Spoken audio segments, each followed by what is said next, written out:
top of the LinkedIn profile, you can see how it looks like so that the people can imagine. So that's what scribers do. You have like a big paper. I had it at my multinational company in Hungary too, that you have this big paper, and then the scriber, while you are doing the, basically you are talking to your audience as the speaker, and the scriber is putting your words into pictures. It's a beautiful, beautiful thing. I really love it. So for this one, is UN, is for UN women. It's about so it's a conference, so many people speak. Sometimes it's a panel discussion, sometimes it's a speaker. So also as a scriber, I also get a lot of energy from the emotion when people talk. So this one, a lot of women that is abused at work, they will talk about their hardship. So I listen to it and I draw and I process the emotion also, not only the content. Sometimes I draw, I can cry, and then I came out of it, become myself again. So I'm very absorbed in the energy and as well as the contents. So usually we draw on the wall. I mean, this is even so powerful. And then I believe they are keeping these drawings and then they use it for themselves, like a map, as you said, or just as a reminder, or they bring it up sometimes.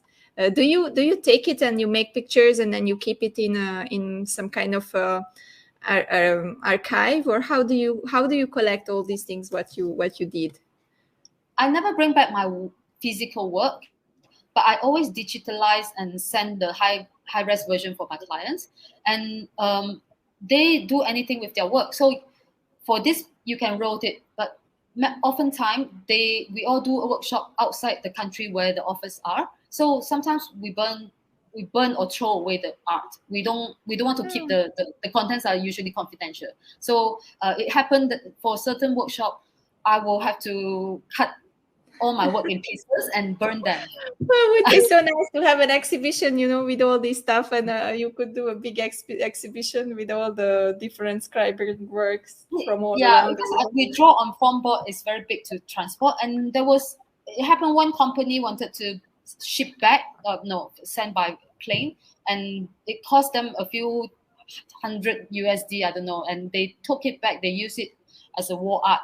They put it in their office. Yeah, even if you put it, I mean, behind some glass, one of the wall, and it can be a nice decoration. It's really, really good. Yeah, but I really love it. I never put my art back because otherwise my home will be filled with I don't know how many thousands of meters of paper I have drawn in my life. So let's talk a little bit. We have still a few minutes left. Let's talk a little bit about art as a profession today in general for everyone. Like I wanted to become a dancer, but I kind of has been hijacked by my parents and I became an economist. Of course, I never gave up dancing. I was dancing since I was 6, but it's really hard to stick to this when you are a kid and you want to just pursue it and you want to be an artist. So how was it for you, and what do you see in today's industry? Why is it so hard to live as an artist and do it as a profession? Yes, I think it's pretty similar to your path. So you have to connect the dot. So like all the parents, my parents believe when that was 20 years ago, I tell them I want to do this, I know I want to draw for my living all this while, and they would thought I would end up as a poor street artist, and I didn't get the encouragement. And majority of my peers in my art school, they end up, after a few years of trying, they end up changing their career path to something else, not related to art. It's not because they don't like to stick around, it's just the way to thrive. So maybe I will share how I have still stick around until today and I haven't changed, and how I thrive in the job that I call a dream job. So I must say I'm lucky, and I also persist long enough to find the piercing point. So I have spent a lot of years exploring many things that didn't work, and finally I realized I have to connect the dot, meaning that I connect my skill to the people who need it, who doesn't have it. So now I work for consultant firm, the corporate and organization, and it could be for certain means. So now I try to explore a lot to give my work to the NGO. I teach NGO organization about this visual skill. So you must find the connection of where is lack you must find the connection point. For those who want to make art as a profession, you must try to connect the dot and leverage your work to bring value to people in their field. So just now I described my job, right? So some people, I call myself scriber, but some people, like new people who are never exposed to this job, they call me cartoon artist sometimes. But what different of me as a scriber and a cartoon artist? What we do is exactly the same. We draw, right? But I don't draw to sell drawing. I draw to sell a vision map that help a group of people communicate better and find solution faster, and work faster, work better. And what different between me and a cartoon artist is that my work worth maybe 100 times more than the drawing piece itself. So another example, I would say Banksy, known street artist. He doesn't make stencil art to sell stencil art. He makes stencil art to sell his dark humor, his provocative, his message in political activism. So I want to bring up a Malaysian artist who recently, the first one who sold her work on NFT for 300,000 ringgit. Red Hong Yi, if anybody know. So her famous piece is not the an NFT piece. It's the one that was featured on Time magazine cover. It's an installation of matches. They make a world map with matches, and then they burn the map on the spot to create this art of burned matches, and it was featured on Times magazine cover. So what she sell, she didn't make this matches installation to sell the art installation. She is a very good communicator. She make so good use of the social media platform. She made this installation to sell a communication on a global issue, which is the forest fire, which is the preservation of the environment. So this is what I mean, connect the dot. I see a lot of young art students, they are so absorbed in making art for the art's sake. This is not wrong.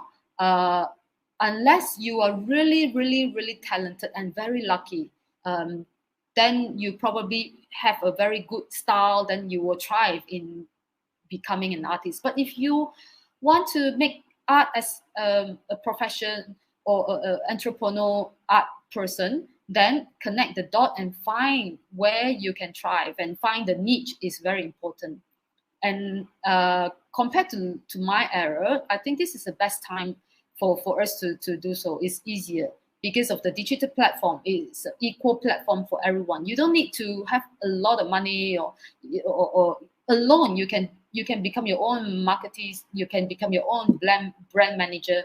So it's easy to showcase your work. It's easy for you to market yourself. And of course, and NFT is a very good news for the artists today. Finally, our work will get appreciated, will have a value, will be published, will be recognized. So I heard a few Malaysian artists already started to venture this door. And there's one artist named Cartoon who sold for 1.6 million ringgit for one of his art piece.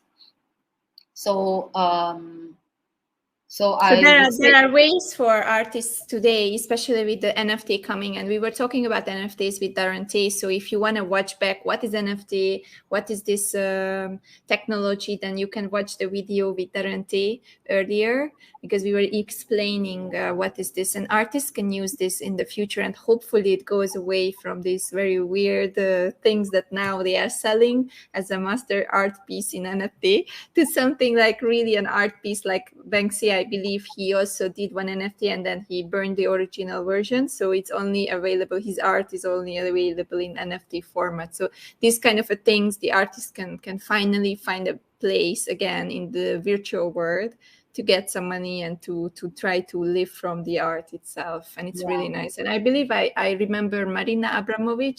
She was a performance artist, and she's a performance artist. I'm and fan she of her.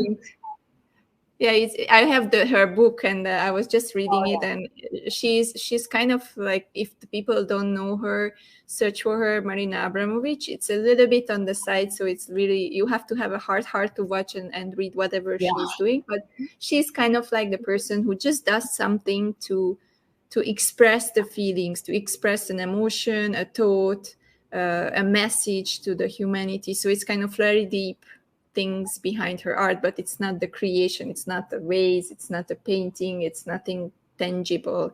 It's rather the work itself, right? The message, the process. So there's nothing tangible that worth for you to hold on after that. Is the process of how it benefits. So similar like my work, like just now you asked the question, how do I do with it? I burn it, I cut it. I don't feel painful for it, because the process of the 3 days workshop, when everybody benefit from it, is the value of it. It's not the art piece itself. That's exactly. You make people understand things. You make people digest things, what they hear in a different format, and then you suit them, which is kind of like an amazing experience. Everyone should try once. I really loved it when we did it last time.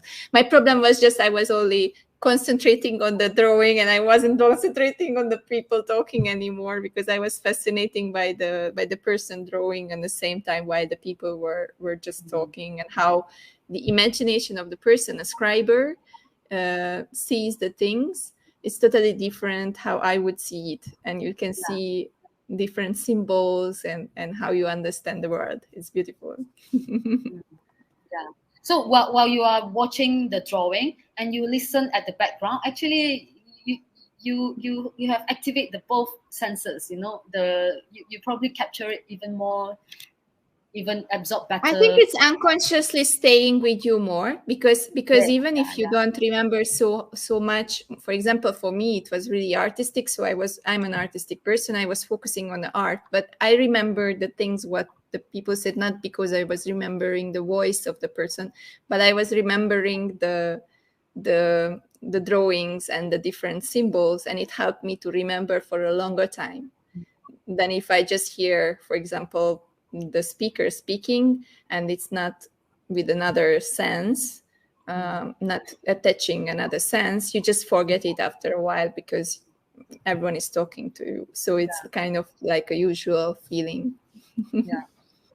I do think today there's more and more value. People see more and more value on this. Is they have passed the time where they just see art is just to beautify, to it's just beautiful. There's no use of it. People are getting more and more aware of how important is the visual learning. I will talk about it a bit more in the coming workshop. In the workshop, yes. So we have to wrap up now. Yeah.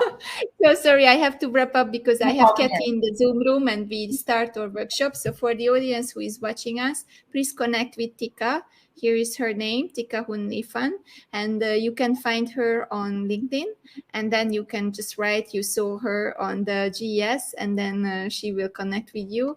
And also, if you want to see her more, then we will have a workshop with her about visual technologies and how you can make it interesting in a meeting, how you can use these tools to, engage more with the audience. So she will do that workshop too. And now we are heading to the Zoom room, which you can find in the calendar that I put it in the chat. So just click on the calendar and it's taking you to the session, and choose the session, which is the workshop today with Kathy about the key steps in taking a project from idea to market. It's all about innovation. So I'm really, really excited about it. And thank you very much, Tikka. This was so much fun. I hope just the audience can experience it. And so next year, if I make this event in person, then I'm sure I will be having you there, and we will have some amazing art pieces. And we will keep it. I will figure out where to do in Malaysia. We will find a place. I think it's fun to burn it, it's really fun. Maybe. Or we can put it in a graffiti, We need a campfire at the end of the night. Yeah, good idea. Yeah. So thank you very much for everyone watching. Thank you, Indra. We meet each other in the Zoom room, and thank you very much. See you soon, Tikka. Bye-bye.